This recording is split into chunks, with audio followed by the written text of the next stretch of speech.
Bonjour les théophiles. Alors, la deuxième partie de l'introduction à notre soirée de discussion sur le thème comment passer d'une louange prophétique à une louange apostolique. Aujourd'hui, Dieu est en train de déverser sur le monde, comme il l'a fait régulièrement, une onction de son esprit, un peu plus, ce qu'il est convenu d'appeler une réforme apostolique et prophétique. On en a connu beaucoup d'autres.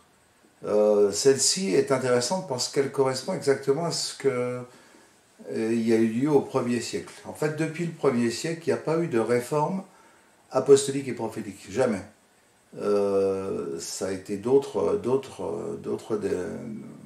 définitions. On a connu la dernière avec une réforme prophétique.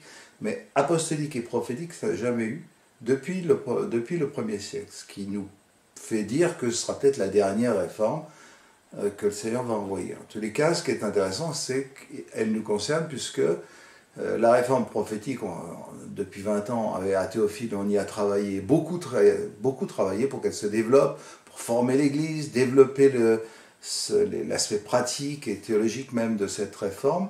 Maintenant, je crois que Dieu nous demande aussi à Théophile de travailler au développement, à l'élaboration, à la réflexion et aussi de cette réforme apostolique et prophétique, et aussi déterminer qu'est-ce que va être la louange apostolique, puisque justement à chaque réforme dans l'Église, on l'a vu, a correspondu une forme de louange tout à fait particulière et adaptée à ce que le Seigneur révélait de lui-même pendant la réforme. Alors Dieu, dans cette réforme apostolique et prophétique, va dévoiler quelque chose de lui, évidemment de la Trinité essentielle. L'apostolique, c'est apostoléo, c'est-à-dire c'est l'envoyé.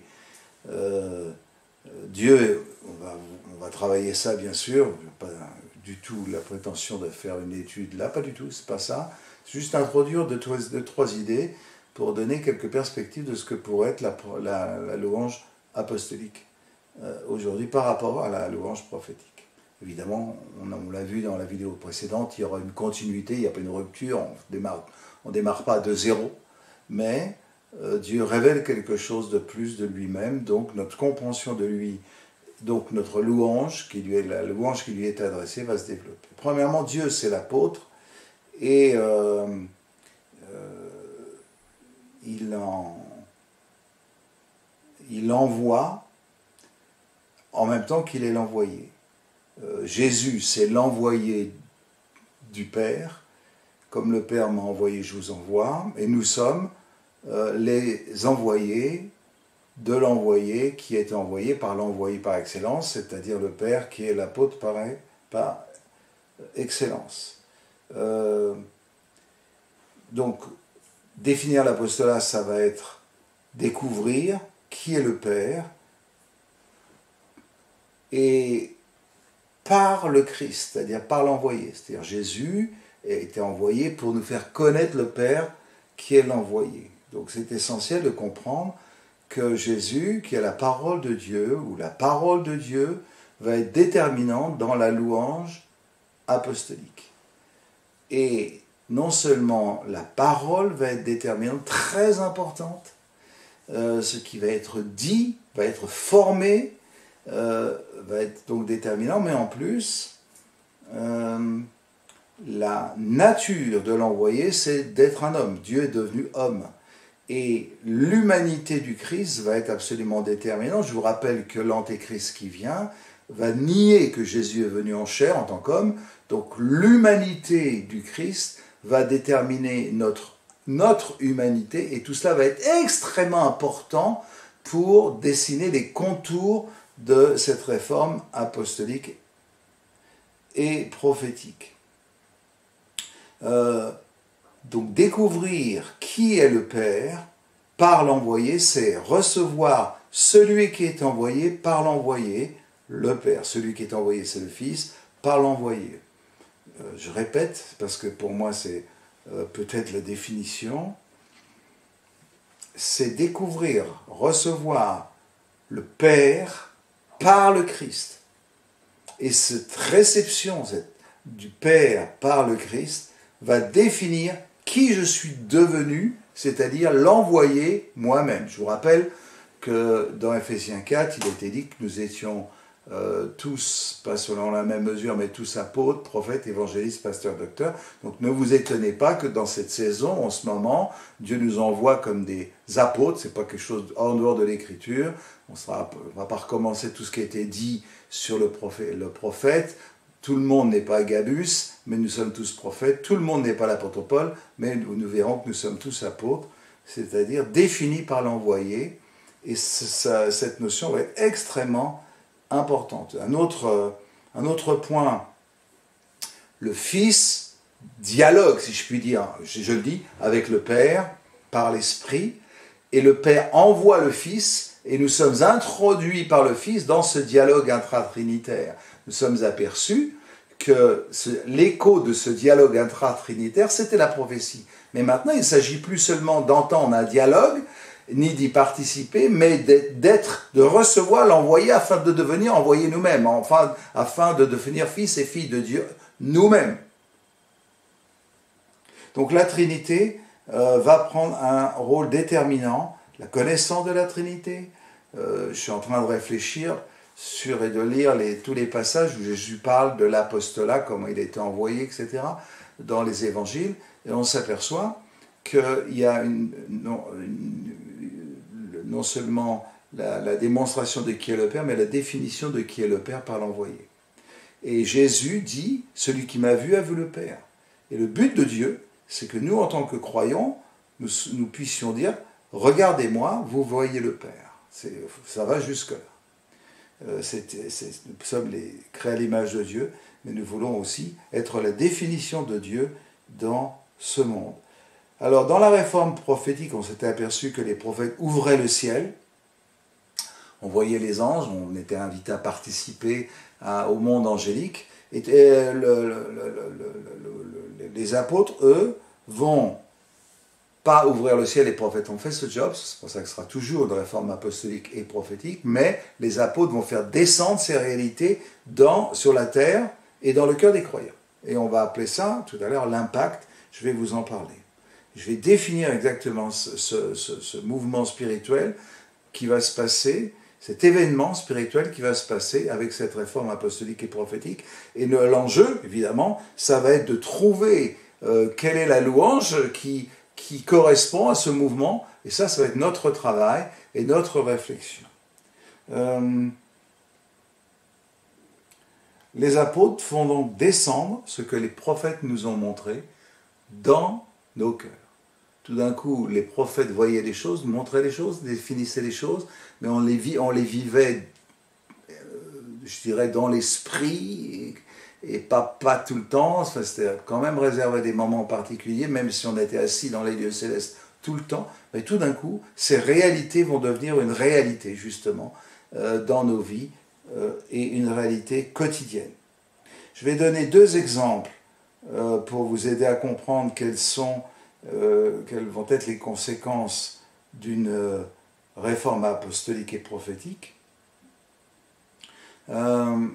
Premièrement, la volonté de Dieu. Le Fils dit, je suis pas venu pour faire ma volonté, mais la volonté de celui qui m'a envoyé. Donc, le Fils va réaliser la volonté de Dieu, c'est en lui. C'est-à-dire, il ne se force pas, il ne dit pas à Dieu, je voudrais faire ta volonté. Non, c'est en lui, il veut faire la volonté de Dieu. Et moi, en tant que chrétien, eh bien, je reçois l'envoyé, le Fils, par sa parole, et je découvre que je veux faire la volonté de Dieu. Moi, dans ma nature de chrétien, je veux faire la volonté de Dieu.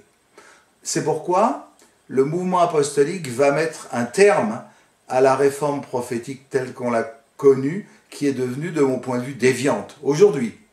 C'est-à-dire que les prophètes nous donnent des paroles qui influent notre vie, nous donnent des paroles pour que nous sortir des situations, conduire notre vie pour le bien. En fait, les chrétiens ne se préoccupent assez peu de la volonté de Dieu, sauf comme une espèce de label de sécurité. Si je fais la volonté de Dieu, je vais être béni, ça va aller bien pour moi. Voilà, c'est ça qui m'intéresse. Or, le véritable chrétien, c'est celui qui reçoit celui que le Père a envoyé par sa parole et qui, par le Saint-Esprit, le Fils vient habiter en moi et ma nature, ce que je suis, ce que je veux faire la volonté de Dieu. Or, tous les chrétiens qui disent je veux une parole prophétique pour que ma vie aille bien, que je sois béni, etc., ne veulent pas faire la volonté de Dieu. Ils veulent faire leur volonté, ou alors que la volonté de Dieu, eh bien, on la tire un peu par les prophètes pour qu'elle me fasse du bien, pour qu'elle soit bien. Et donc, pour le dire très net et tout de suite, cette réforme apostolique et prophétique va opérer une séparation entre les vrais chrétiens, nés nouveaux, qui ont reçu l'Esprit et qui veulent faire la volonté de Dieu. Au fond d'eux, c'est leur nature, ils sont comme ça, ils veulent la faire, et ceux qui en fait ne veulent pas faire la volonté de Dieu. Ceux qui veulent chercher la volonté de Dieu pour leur bien, mais pas pour faire la volonté de Dieu, parce que c'est en eux. En eux, il y a le désir d'être bien, le désir d'être béni, etc. Mais le véritable chrétien a le désir de faire la volonté de Dieu. Et d'ailleurs, il sait que quand il fait la volonté de Dieu, il obéit, il est béni parce qu'il est fils de Dieu. Et il incarne le Fils éternel par sa parole. Et les conséquences vont être absolument déterminantes. Donc, nous sommes introduits dans la Trinité, non pas pour entendre ce qui s'y passe, mais de fait, parce que notre nature, c'est d'être là. Premièrement, donc vous voyez comment les choses vont pouvoir se passer. Deuxièmement, un exemple, l'eschatologie. Les apôtres vont ouvrir le voile sur l'éternité. Tout d'un coup, je vais le dire très rapidement, les apôtres vont nous aider à comprendre que nous ne sommes pas chez nous. Ici, nous ne sommes pas. C'est pas la terre n'est pas notre véritable patrie. Notre patrie est au ciel. Et vouloir chercher le bonheur ici, c'est dire que nous ne sommes pas du ciel, du royaume qui vient. Nous sommes de la terre, nous voulons être bénis, nous voulons être bien, etc. Or, les apôtres vont créer là encore une fois une séparation pour ouvrir le voile sur l'éternité. Et les chrétiens vont commencer à regarder dans l'éternité en disant, voilà, c'est chez nous. Non plus en disant vivement qu'on soit délivré de la terre, des problèmes. Pas du tout. C'est une réalité immédiate. C'est-à-dire, aujourd'hui, je suis du ciel. C'est pas un jour, j'irai mieux parce que je serai au ciel. Et les apôtres vont, non pas comme les prophètes l'ont fait, nous faire miroiter des bénédictions célestes, mais nous permettre de comprendre. Jésus a dit, mon royaume n'est pas de ce monde.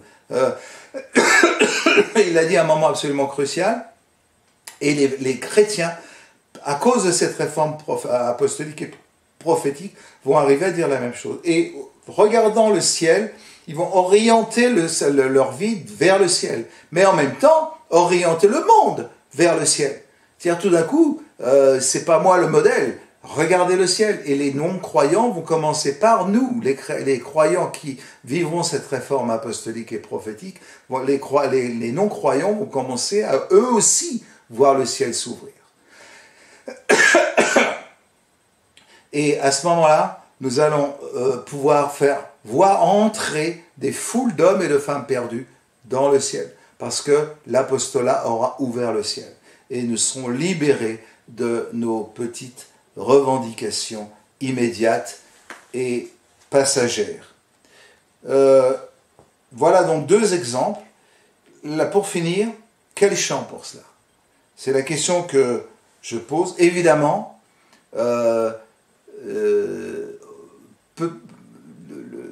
on va repartir de ce qui existe. Des choses ont déjà été chantées, bien évidemment. Mais en même temps, il y a une onction que le Saint-Esprit va nous donner pour découvrir des mélodies et découvrir des paroles qui vont provoquer ce que je vais appeler l'impact.